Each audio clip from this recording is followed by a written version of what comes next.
네, 안녕하세요. 반갑습니다. 부산부동산 스터디입니다. 2월 7일 일일 브리핑 시작합니다. 부동산 시장에서 님 돈을 털어먹으려고 호시탐탐 노리는 족속들이 너무나 많더라. 알게 모르게 당합니다. 갑자기 뜬금없이 한 4일 전쯤에 마기상어, 대왕고래에 이어서 마기상어 이러면서 또 엄청난 기름이 매장되어 있을 것이다. 이런 뉴스가 나왔죠. 요거는 진퉁이 아니었죠. 예, 마치 진짜배기를 가장하여 진짜배기인 듯 하면서 갑자기 한국가스공사 뿐만 아니고 여러 뭐 기름 관련된 그 회사들 주가가 갑자기 치솟아 올라 버립니다. 그러다가 꼬무룩 내려갔어요. 거래량도 제법 터져줍니다. 이건 님 돈 벌라고 이 뉴스가 나왔을까요? 오늘자 뉴스 아니 어제자 뉴스 뭐였나요? 대왕고래 개발 사실상 무산, 경제성이 없다. 이거죠. 그러면서 오늘 가격이 곤두박질 쳐버립니다. 이때 누군가는 팔고 나갈 거예요. 이 고점, 단기 고점을 만들어 놓고 누군가는 팔고 도망가겠죠. 근데 정보에 어두운 사람, 님 돈을 털어먹으려고 이런 뉴스를 뿌리고 누구는 털고 나가고 누구는 사고 단기간에 뭐 20%, 30% 자산이 그 날아가 버립니다. 아파트 시장도 매한 가지더라. 님 돈을 털어먹기에 여념이 없다. 저는 그래도 여러분들 뭐 하지 마라 말리면서 지켜주려고 하는 그런 입장이죠.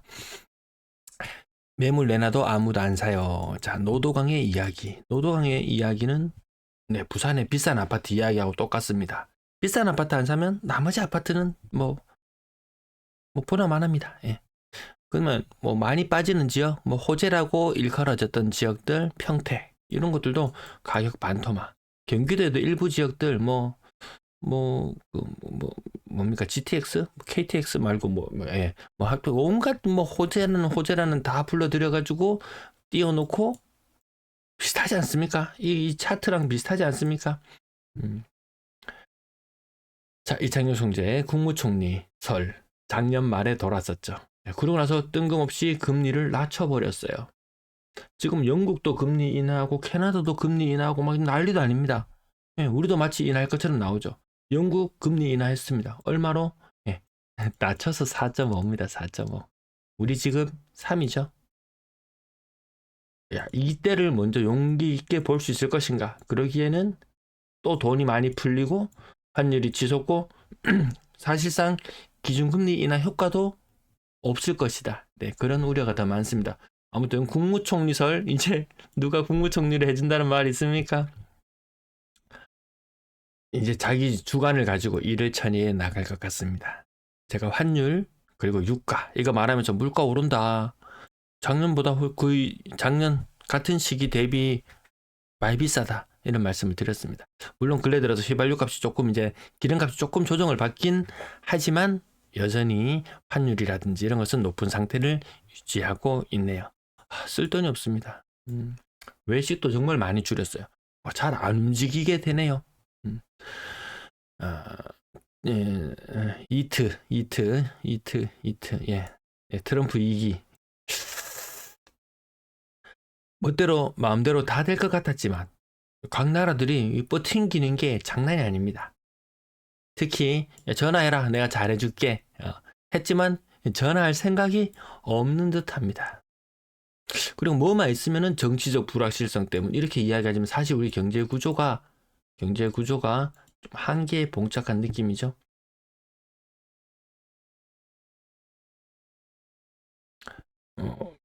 뭐 언론이나 이런 것들 막 부동산이건 뭐 주식이건 여러분 돈을 털어먹으려고 호시탐탐 노리고 저 또한 자꾸 광고에 구걸하게 됩니다. 저 후원 계좌도 있었습니다. 돈 받는 것도 미안해가지고 후원 계좌도 다 없앴어요.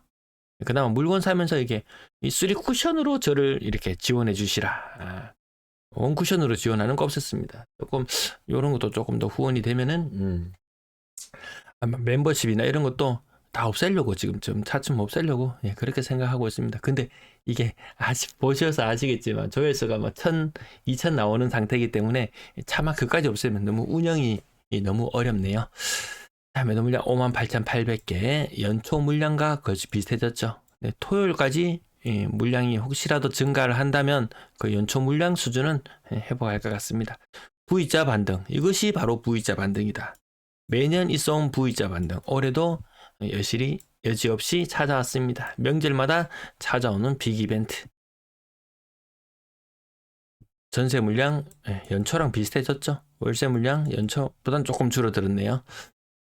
전체 임대 물량도 연초 대비해서 큰 차이는 없는 그런 상태. 이제 가파르게 치솟는 구간들이 나타납니다. 자, 월별 거래량 현재 2년 전보다는 분위기가 좋은 게 맞아요. 2023년 가장 암울했던 그 시절보다 분위기가 좋은 건 맞아요. 하지만 1,500건의 거래량이 안 나올 것 같습니다. 지금 거래량이 한 82% 정도 신고되었거든요. 그래도 2년 전보다는 낫네. 근데 다음 달도 비슷하게 1,500건대, 요 정도, 요 상태. 요 상태로 분위기가 흘러갈 것 같다. 가격은 서서히 빠지고, 거래량도 빠지고, 이때는 매수 타이밍은 아니죠. 가격이 고정된 상태에서 거래량이 살짝 늘어나주는 요 순간 올 거예요. 이제 대구는 이미 그 가격인 누수 현상 L자형으로 서서히 빠지는 것 같은데 뜬금없이 하나 둘 빠지는 것이 요게 빈도수가 조금 더 잦아지고 있거든요.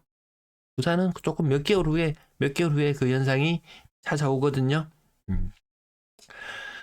근데 지금 사야 되는데 어떡하란 말이냐. 근데 어쩔 수 없습니다. 뭐 시장 가격을 받아들이는 수밖에 없고 뭐 인생의 운대가 뭐 그러한 걸 어떡하겠습니까? 그게 뭐 마음대로 안 되잖아요. 전세 임기가 요때 종료되는데 요때 되면은 가격이 조금 더 좋아질 것 같은데 그러면 과감하게 뭐 이렇게 뭐 월세나 전세를 선택하고 여기까지 기다리고 이게 6개월 상관 이게 잘 안 된단 말이죠. 이게 내가 전세를 살면서 전세 낀 물건을 사고 그런 것도 하나의 방법이 또 될 수는 있습니다. 나 꼭 사야 되겠다. 그런 것도 하나의 방법은 될 수 있다. 근데 이게 진짜 인생이 운때라 가지고 내 마음대로 뭐 그렇게 되는 것도 아니죠. 건당 거래대금 작년 말 수준도 회복을 아직 못하고 있습니다. 작년 말 4억 천, 지금 3억 8천. 4억 천, 3억 8천. 생각보다 좀 뚝 떨어져 있습니다. 그나마 요 가격들도 테넌바움이 조금 자리를 차지해 주긴 합니다. 뜸했던 테넌바움의 거래가 조금 나타났습니다.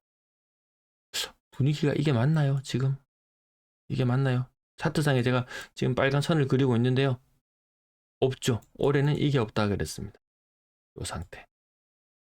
평균적으로 한 1,700건대의 선, 요 선. 요때보다 가격은 더 많이 빠지네요. 아주 비싼 아파트들, 그 동네에서 잘 나간다는 그 아파트들 제외하고 대다수는 많이 빠집니다. 제가 지금 부산은 아직까지 몇 개월 더 대구보다는 시타상 조금 남아있는 느낌이면 대구 기준으로 추천을 한다면 20년 차를 앞두고 있는 그 정도의 물건. 지금 20대, 지금 30대한테 20년 차 지났는 거 사라는 건 조금 아닌 것 같아요. 근데 나 이제 한 50대쯤 됐고 아파트 연식 한 20년 차 정도 된다? 가격은 주위 신축 아파트 가격의 절반 정도 수준이다. 근데 가격이 누수되는 현상이 나타나면서 뜬금없이 저층도 아니고 직거래도 아닌 그런 매물. 갑자기 40%씩 뜬금없이 빠지는 이런 것들이 지금 띄엄띄엄 나타나고 있거든요. 그런 물건 정도라면 충분히 괜찮은 것 같다. 매력적인 그런 물건들이 나옵니다. 고가 아파트 거래 죽습니다. 죽어요. 250건도 안 나올 것 같습니다. 거래 비중 다시 20%를 넘어서던 것이 많이 줄어들었고요. 잘 나간다는 동네들 좋았던 시절 대비 거래량이 형편없다. 수영구 거래가 특히 좀 많이 적고 해운대구 거래량 이건 뭡니까? 많이 줄어들죠. 그 외의 동네들 마찬가지입니다.